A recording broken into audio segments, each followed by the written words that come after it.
is a gift from our friend. This is the Korean version.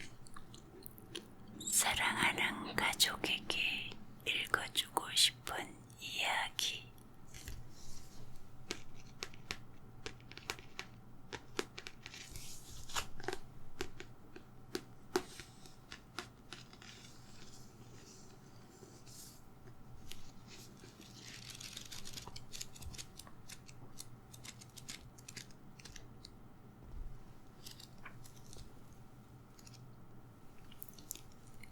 These stories gave me strength during hard times.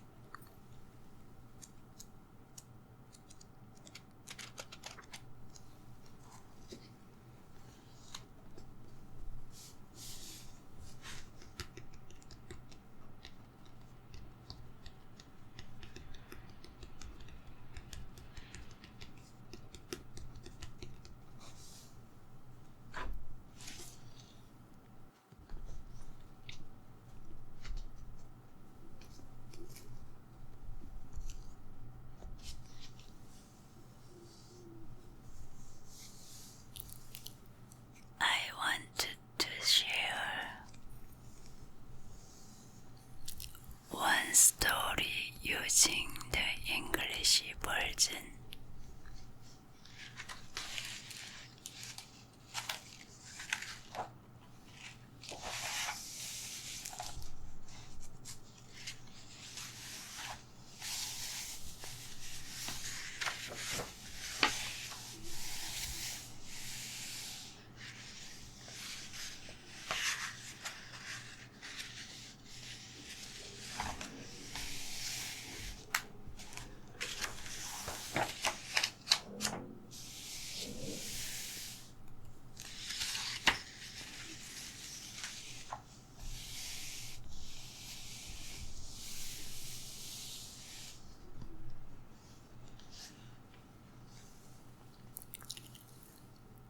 Mom's last rub.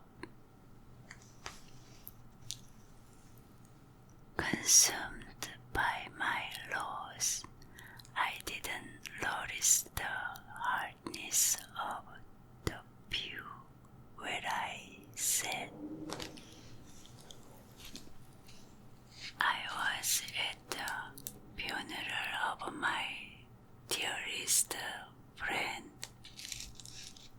my mother. She finally had lost her long battle with cancer. The hurt was so intense. I found it hard to breathe at times.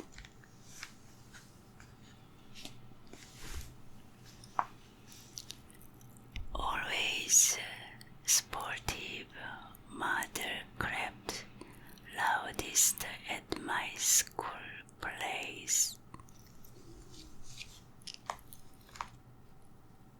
Held a box of tissue while listening to my first heartbreak. Comforted me when my father died. Encouraged me in college and prayed for me my entire life.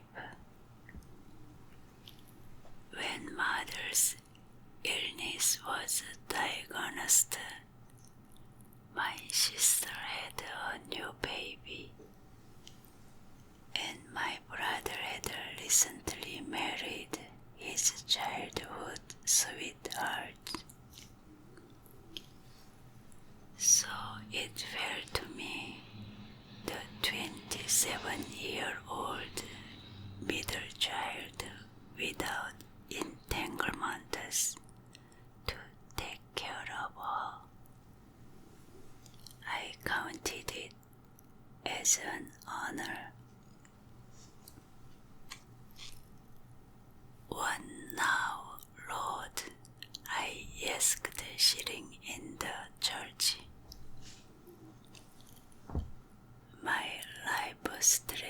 out before me as an empty abyss. My brother sat stoically with his face toward the cross while clutching his wife's hand. My sister sat slumped against her husband's shoulder, his arms around her as she cradled their child. All so deeply grieving, they didn't seem to notice that I sat alone. My place had been with our mother, preparing her meals, helping her work,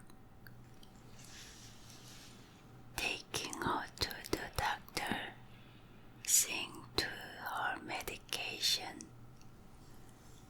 reading the Bible together. Now she was with the Lord.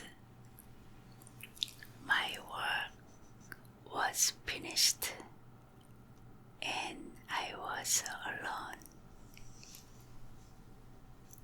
I heard a door open and slam shut at the back of the church.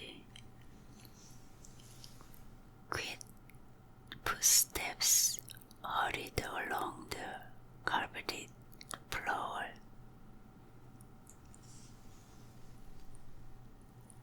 An exasperated young man looked around briefly and then sat next to me.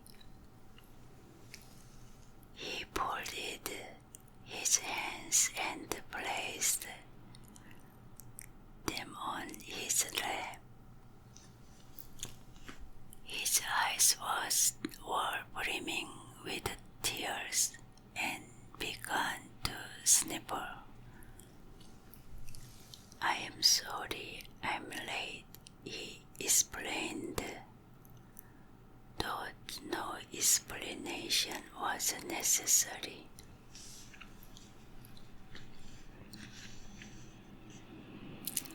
After several eulogies, he leaned over and commented,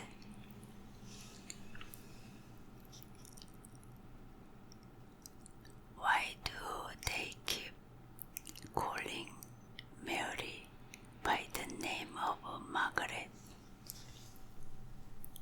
Because Margaret was her name, never Mary. No one called her Mary, I whispered. I wondered why this person couldn't have sat on the other side of the church. He kept interrupting my grieving with his tears and visiting.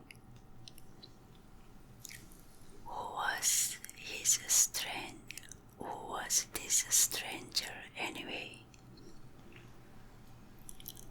No, that isn't correct, he insisted, as several people glanced over at us, whispering, "Her name is Mary Peters. That isn't whose funeral this is. Isn't this Lutheran church?" No, the Lutheran church is across the street. Oh, I believe you are at the wrong funeral, sir. The solemn nature of the occasion mixed with the realization of the man's mistake bubbled out inside me and erupted as laughter.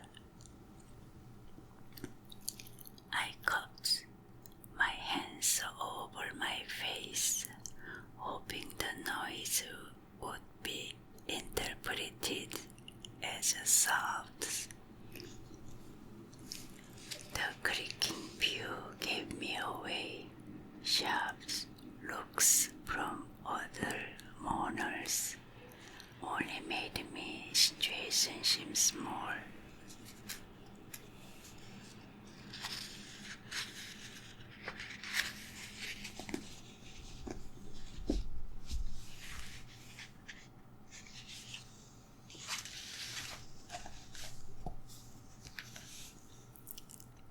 Hilarious. I picked at the bewildered, misguided man seated beside me. He was laughing too as he glanced around, deciding it was too late for an uneventful exit. I imagined mother laughing at the final amen. We darted out a door and into the parking lot. I do believe we will be the talk of the town. He smiled.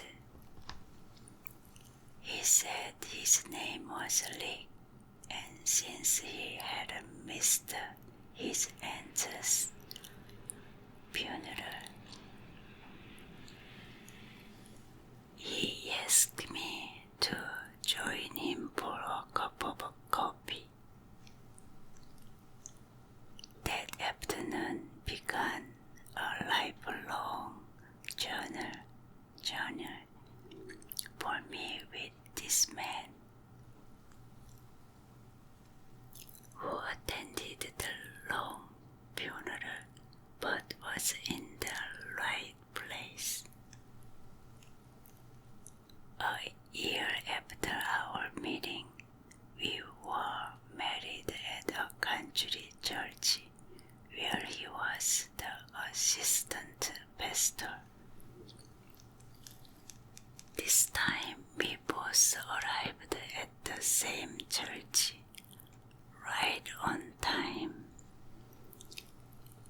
In my time of sorrow, God gave me laughter. In place of loneliness,